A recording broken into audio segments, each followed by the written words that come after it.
અનુસૂચિત ન્યાય અને અધિકારીતા વિભાગ હસ્તકના એવોર્ડ એનાયત કાર્યક્રમ યોજાયો હતો। સંવિધાનનો અમૃત મહોત્સવ બંધારણ 75 વર્ષની ઉજવણી અંતર્ગત અનુસૂચિત જાતિ સામાજિક ક્ષેત્રે આપતા વિવિધ એવોર્ડ પણ અર્પણ વિધિ સમારોહ ગાંધીનગર ખાતે યોજાયો હતો।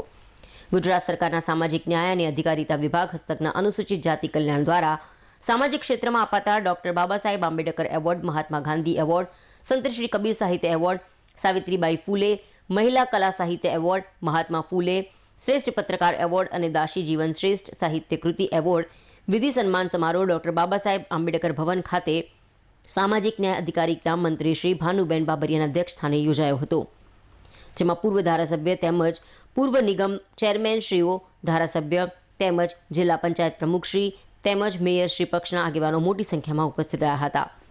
એવોર્ડ સન્માન સમારોહમાં પાટણ જિલ્લા અને હારીજ તાલુકાના સાંકરા ગામના જાદવ લલ્લુભાઈ ચીમનભાઈ, જેઓને રાજ્ય સરકાર દ્વારા દાસી જીવન શ્રેષ્ઠ સાહિત્ય કૃતિ એવોર્ડ જેઓને મળતા સરકાર દ્વારા તેઓનું શાલ, સન્માનપત્ર, મોમેન્ટો અને ₹50,000 ચેક અર્પણ કરવામાં આવ્યો હતો।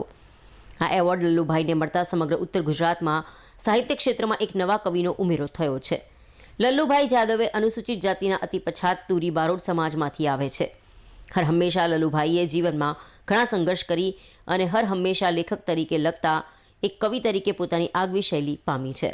ગાંધીનગર ખાતે એવોર્ડ મળતા તેઓના પરિવારે ખુશી વ્યક્ત કરી ગુજરાત સરકારનો આભાર વ્યક્ત કર્યો હતો।